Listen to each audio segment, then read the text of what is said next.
So let's optimize the view for now so that it actually looks as if it was a more professional table. To do so, you have this window over here.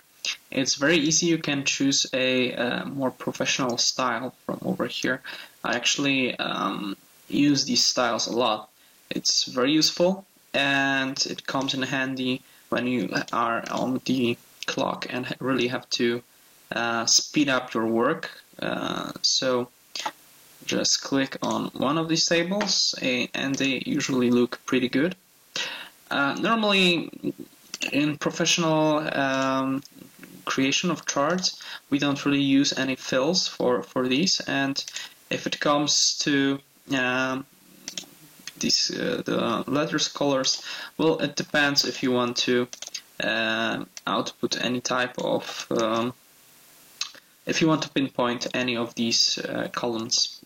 Okay, so maybe let's now do a trend line. What is a trend line? Well, if you observe the data over here, you can see a specific line that is shown. That in January you see a huge peak, but later on you can see like this slow immersion of the of sales. So a huge jump down and slowly it goes up, then again slowly down, then again a big leap down over here. Then you see a rising trend, a big jump, a rather big jump down. So actually the trend line for this would be more flat, because only one point that is big won't make a really big difference between this one over here. This will be probably something like this. And this is actually the trend line. The trend line shows you actually a line. So maybe let's just show you what I mean. So here in the chart elements, on the last point, you have the trend line. So let's use the triangle over here, and maybe let's use one of the options we have, which are the linear exponential linear forecast 2 periods. So let's choose more options, and over here you have the trend line options, which are much more advanced. But let's use the most useful one, which is the polynomial, and let's use the 5 elements order. Okay, and we will probably need it to look a bit better. Yeah, a black one looks nice.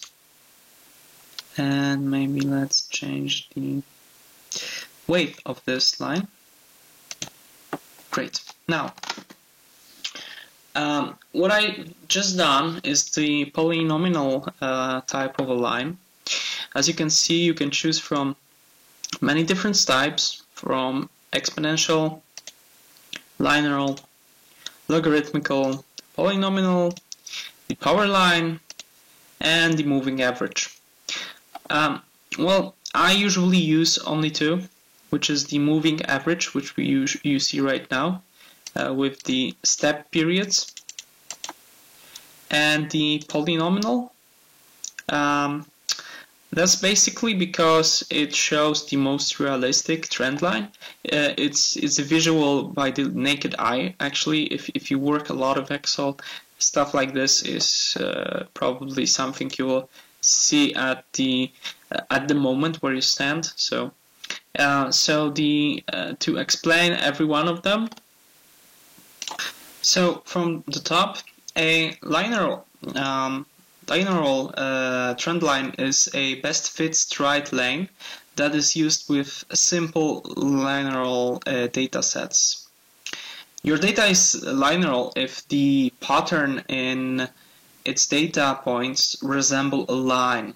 So if you have many data points that resemble each other, so if we would have like numbers from 0 to 1000. Let's say this is your scale, so from 0 to 1000, and all of the numbers would be between 500 and 550, and they would be like this small line, or maybe even from 500 to 900, but the data, but the amount of charts would be really huge. So you would have about, I don't know, 200 of these charts, and each of them would be one singular point. Okay, so a linear trend line usually shows that something is increasing or decreasing at a steady rate. So this actual data point we have over here is pretty much useless for the linear trend line. Next up we have the logarithmic trend line. So what's the difference? Well, logarithmic trend line is a best fit curved line that is most useful when the data when the rate of change in the data increases or decreases quickly and then levels out. A logarithmic trend line can use negative and or positive values.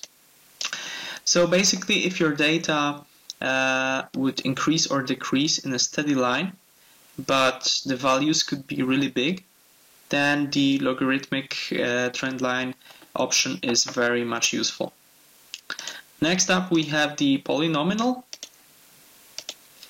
So a polynomial trend line is a curved line that is used when data fluctuates. So basically this is a perfect representation. It is useful, for example, for analyzing gains and losses over a large data set.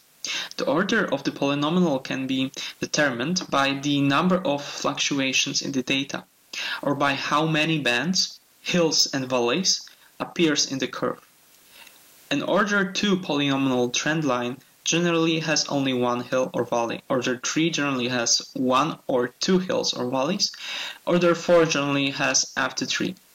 So by choosing the polynomial in the trend line options, you actually choose how many times to allow the trend line to change its course. So if you see by your naked eye that there are at least few points where the data goes up and goes down suddenly, it's best to better fit your data by changing the polynomial. So I guess depending on how much you want to actually make this line a bit flat, you should choose either 4 or 5, because 6 is too much, as you can see, and well, I guess 4 would be perfect. Okay, next, the power line. What is the power line? Well, a power trend line is a curved line that is best used with datasets that compare measurements that increase at a specific rate. For example, the acceleration of a race car at 1 second intervals. You cannot create a power trend line if your data contains 0 or negative values. So, as I said, this data trend line is pretty much useless for it. So the exponential, well, we don't really have it here, but it used to be in the older versions. So I guess there's no sense in explaining it since it's no longer here. So let's go to the moving average. So what is the moving average? A moving average trend line smooths out fluctuations in data to show a pattern or a trend more clearly. A moving average trend line uses a specific number of data points set by the period option, averages them, and uses the average value as a point in the trend line. If period is set to 2, for example, the average of the first 2 data points is used as the first point in the moving average trend line, the average of the second and third data points is used as the second point in the trend line, and so on. So basically, this has the opposite effect than it had in the polynomial. By increasing the amount of the periods, you increase the amount of data that is being averaged. So basically, the more periods, the more flat your curve will look like.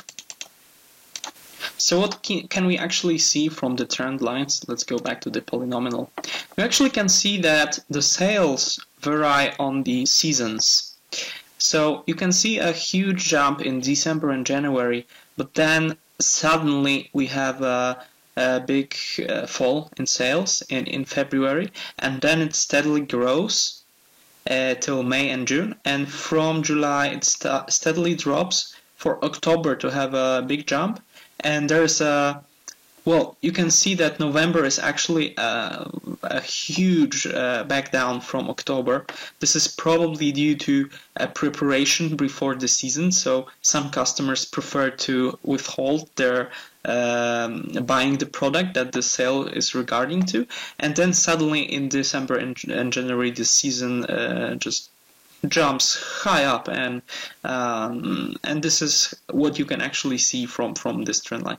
Well, basically, you could use just the data itself, like the 843 and 410, etc., etc. But well, what if we did something like this? Change the fill shape and the outline to white, and this way you can actually see the trend line sale itself. Doesn't it look like a bit more eye-friendly right now? You can see the data points still being pointed to specific months, but it's much more visible right now how the trend is going. Well, of course, it depends on what type of chart you need at the moment, but this is just one of the options.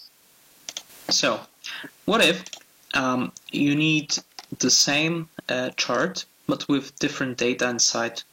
So basically, you need the exact same type, and well, you actually will need this chart because you will need, let's say, 2 of them. But you need a fast way to create a new one. You don't want to go over actually creating a new chart and marking the data, etc., etc., and changing the style. You just want this style, but on a second chart. So you can use the Ctrl+C, Ctrl+V command as I taught you. So let's just copy this one, Ctrl+C, paste it under here.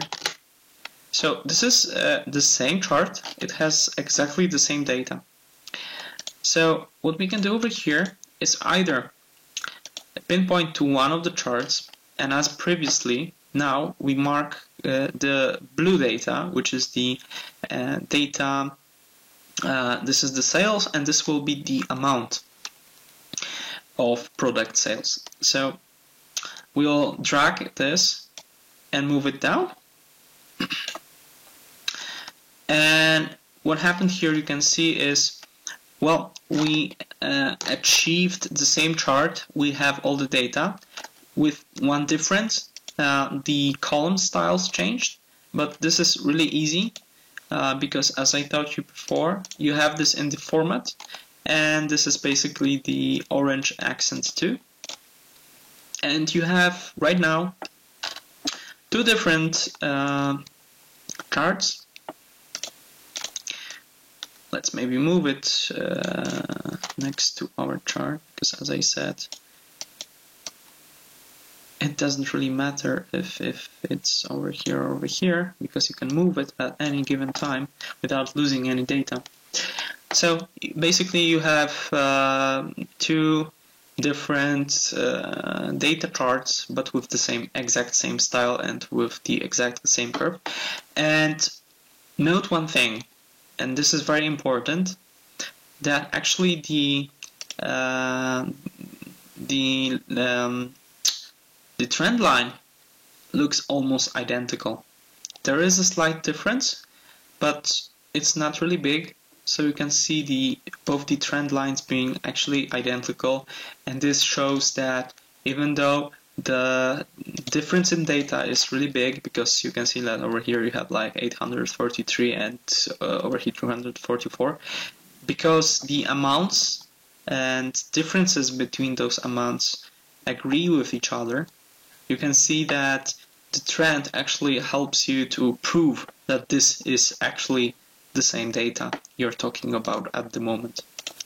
One more thing we need to do with this one is basically the name, because we over here can see it's the sale, but here we want the name amount. So as previously, just grab and drop. And please remember one thing, that this is a new feature introduced in Excel 2013. Previously, to change this, you would have to select the chart area, click right mouse button, and click the select data. I will explain the select data source window later on, but just remember that to change any of these in the older versions, this is what you would have to do. So now let's maybe go over some of the features of the select data. So right now I'm in the sale chart window, and you can see it being divided with those two windows, as I said before, the legend entries and the horizontals. So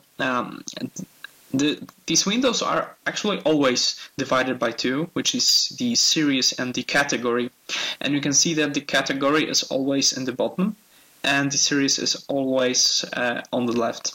You can add multiple series, so just one type of chart can actually have a various amount of different scales of data, really. So to edit the sale legend entries, so the series, you simply click edit, and you can change two things. Well, first off, the series name, you can either write it by hand, and you will see no change in here, or you can mark it by clicking anywhere in the Excel window. So just to show you what will change, I will change it to the amount and see what happens right now. So let's mark it back to the sale. Okay, the series value. Yeah, you can see Excel actually marking the area that is marked over here. So this is where you input the data for the charts, chart series, and this is the most important part if it comes to series, because this is basically what you feed the charts. Then you have the axis label range. So these would be the names that the chart will take for each column.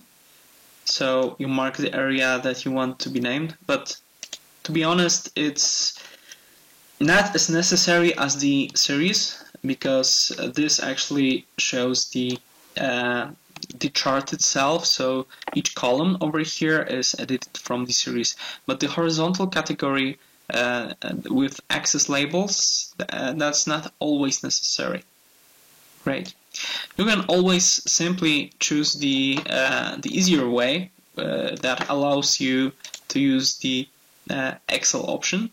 So Excel will generate the chart for you. So if you do not have a really complex chart that has, I don't know, a few different series and few different categories, then you can easily use this part. But in any other category, please try to work more systematically, because if you simply mark it, it can take you much more time to work out how to change and switch these than just to mark it for the once and do it well.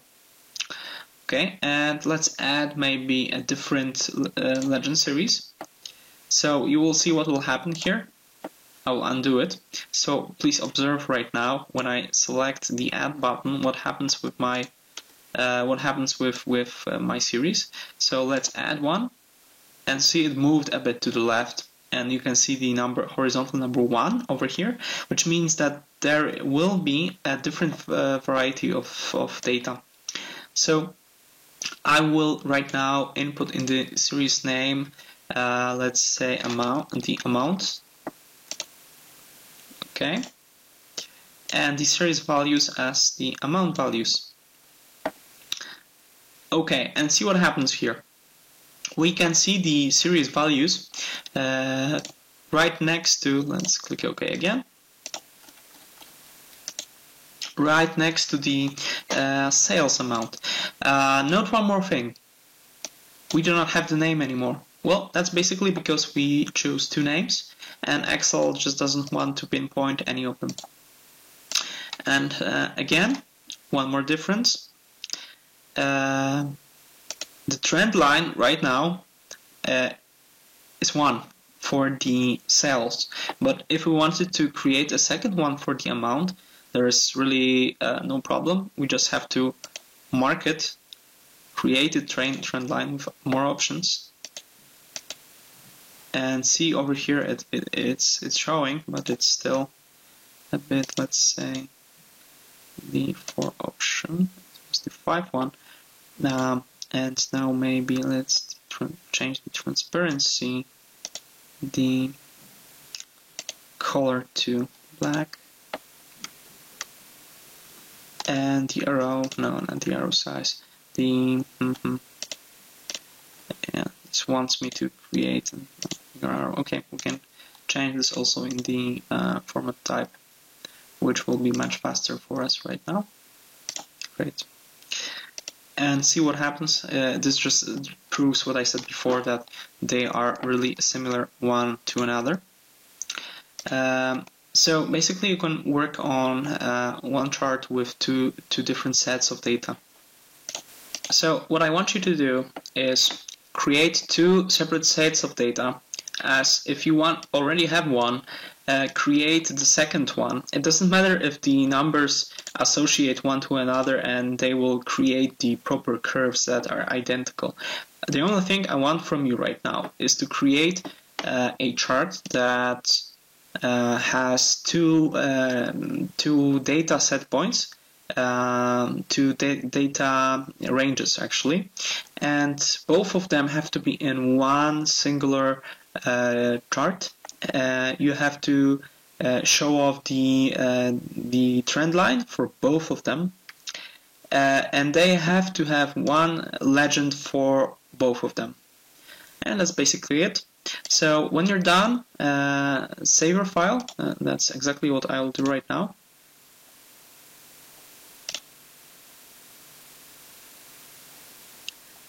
Let's say as lesson 7.